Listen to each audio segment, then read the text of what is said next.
സ്ത്രീകൾ ഒ പിയിൽ വരുമ്പോൾ പലപ്പോഴും പങ്കുവയ്ക്കുന്ന ഒരു പ്രശ്നമാണ്, ഡോക്ടറെ വല്ലാതെ ക്ഷീണം അനുഭവപ്പെടുന്നു, എപ്പോഴും ഉറങ്ങണമെന്നുള്ള തോന്നൽ, മുടി കൊഴിച്ചിലുണ്ട്, ആർത്തവ സമയത്ത് കൂടുതൽ ബ്ലഡ് പോകുന്നു.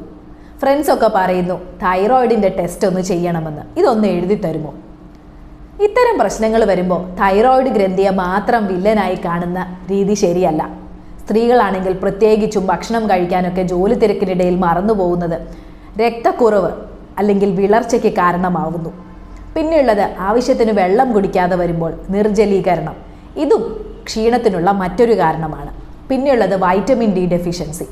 അപ്പോൾ ഇത്തരം ക്ഷീണവും തളർച്ചയും ഒക്കെ അനുഭവപ്പെടുമ്പോൾ തൈറോയിഡ് ടെസ്റ്റുകളുടെ കൂടെ വിളർച്ചയുണ്ടോ എന്നും വൈറ്റമിൻ ഡി ഡെഫിഷ്യൻസി ഉണ്ടോ എന്നും ആവശ്യത്തിന് വെള്ളം കുടിക്കുന്നുണ്ടോ എന്നും കൂടി ചെക്ക് ചെയ്യുക. എൻ്റെ വീഡിയോ ഇഷ്ടപ്പെട്ടെങ്കിൽ എൻ്റെ വീഡിയോ ഒന്ന് ലൈക്ക് ചെയ്യുക, എൻ്റെ ചാനൽ സബ്സ്ക്രൈബ് ചെയ്യുക, കമൻറ്റുകൾ രേഖപ്പെടുത്തുകയും ചെയ്യണേ.